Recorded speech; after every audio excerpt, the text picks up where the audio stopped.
नमस्कार, स्वागत आहे तुम्हा सर्वांचे माझ्या या नवीन रेसिपीमध्ये. आज मी करणार आहे साबुदाणा खिचडी. चला तर मग रेसिपीला सुरुवात करूयात. मी साबुदाणा खिचडी कसा तयार करत असते हे मी आज या रेसिपीमध्ये सांगणार आहे. साबुदाणा खिचडी तयार करण्यासाठी हे सर्व साहित्य घेतलेलं आहे. 1 वाटी साबुदाणा 4 तास भिजवून घ्यायचा. तो मी येथे 1 वाटी भिजवून घेतलेला साबुदाणा घेतलेला आहे. अर्धा वाटी जाडसर कूट तयार करून घेतला आहे. प्रथम शेंगदाणे भाजायचा, मग कूट तयार करून घ्यायचा. असा हा साबुदाणा चांगला भिजलेला आहे. पाव वाटी तेल घ्यायचा. पाव वाटी घुंगरू शेंगदाणे घ्यायचा. 2 हिरव्या मिरच्या घेतल्या आहेत. 1 चमचा साखर, 1 चमचा मीठ घेतला आहे, पण चवीनुसार घालायचा. अर्धा चमचा लाल तिखट, 1 चमचा साखर, पाव वाटी ओला खोबरा असा किसून घेतलेला आहे. हा बघा, असा सर्व साहित्य मी येथे घेतलेला आहे. या साबुदाणा खिचडीमध्ये घालण्यासाठी 1 बटाटा पण मी येथे घेतला आहे.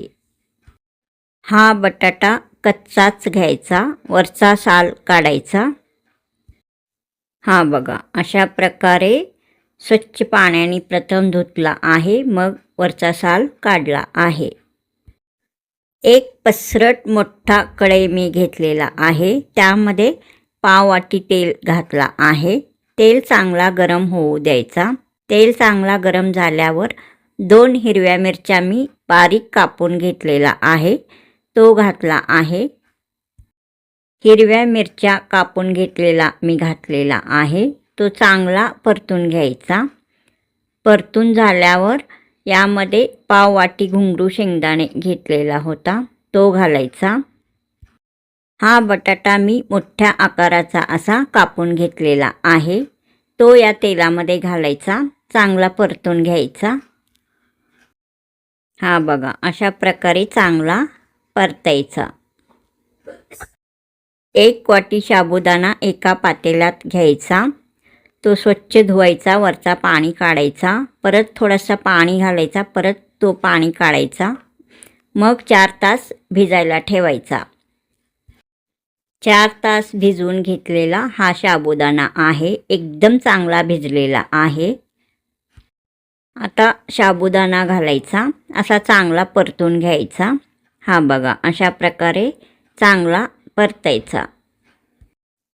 1-2 मिनटं तसाच परतून घ्यायचा. नंतर मग आता हा जाडसर कुटून घेतलेला घुंगरू शेंगदाण्याचा कूट घालायचा. शेंगदाणे प्रथम भाजून घ्यायचा, थंड करण्यास ठेवायचा, मग जाडसर कूट तयार करायचा.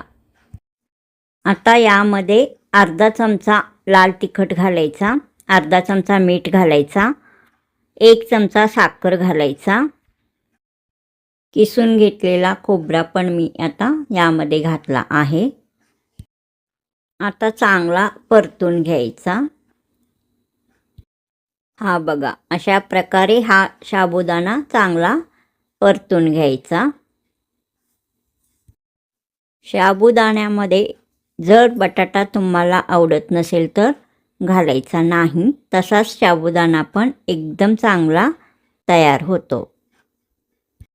हा बघा, अशा प्रकारे चांगला परतून घ्यायचा. गॅसचा स्पीड हा मोठाच ठेवायचा सुरुवातीला. साबुदाणा थोडासा मऊ झाला की मग गॅसचा स्पीड हा मध्यम करायचा. परत चांगला परतायचा. हा साबुदाणा एकदम मऊ होई तोपर्यंत चांगला परतायचा. हा साबुदाणा खिचडी एकदम चांगल्या प्रकारे तयार झालेला आहे. हा बघा, रंग छान आलेला आहे. एकदम मऊ मऊ असा हा साबुदाणा खिचडी तयार झालेला आहे. एकदम टेस्टी असा हा साबुदाणा तयार झालेला आहे. खूपच टेस्टी असा हा साबुदाणा तयार आहे. बटाटा साबुदाणा खिचडी एकदम चांगल्या प्रकारे तयार झालेला आहे. रंग छान आलेला आहे. हा साबुदाणा 4 तासापेक्षा जास्त म्हणजे 1-2 तास जास्त भिजवून घेतला तरी चालेल. हा साबुदाणा 4 तासापेक्षा कमी वेळेमध्ये भिजवून घ्यायचा नाही. कमी वेळेत साबुदाणा भिजवला तर तो साबुदाणा असा चांगला व्यवस्थित भिजत नाही. त्यासाठी साबुदाणा हा 4 तास भिजवून घ्यायचा.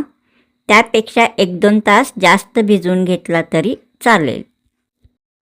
सर्व टिप्स लक्षात ठेवून हा साबुदाणा केल्यास एकदम चांगल्या प्रकारे हा साबुदाणा तयार होतो. साबुदाणा खिचडी हा रेसिपी तुम्हाला आवडल्यास सबस्क्राईब करा, लाईक करा, शेअर करा, कमेंट करा. हा बघा, एकदम टेस्टी स्वादिष्ट असा हा साबुदाणा खिचडी तयार झालेला आहे. साबुदाणा खिचडीचा हा कढई मी आता खाली घेते. हा बघा, एकदम चांगल्या प्रकारे हा साबुदाणा खिचडी तयार आहे. रंग छान आलेला आहे. टेस्ट तर चांगलाच असणार.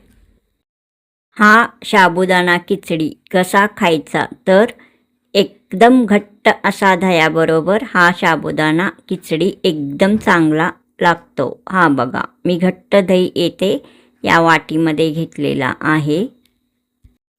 हा घट्ट दही पण मी घरीच तयार केलेला आहे. एकदम घट्ट असा तयार झालेला आहे. हा साबुदाणा एकदम चांगल्या प्रकारे तयार झालेला आहे. एकदम मऊ मऊ असा हा साबुदाणा खिचडी तयार आहे. हा साबुदाणा खिचडी मी आता एका ताटामध्ये काढून घेत आहे. हा बघा, हा साबुदाणा मी या ताटामध्ये काढून घेतलेला आहे. एकदम चांगल्या प्रकारे हा साबुदाणा खिचडी तयार आहे. यामध्ये बटाटे पण एकदम चांगला दिसत आहेत.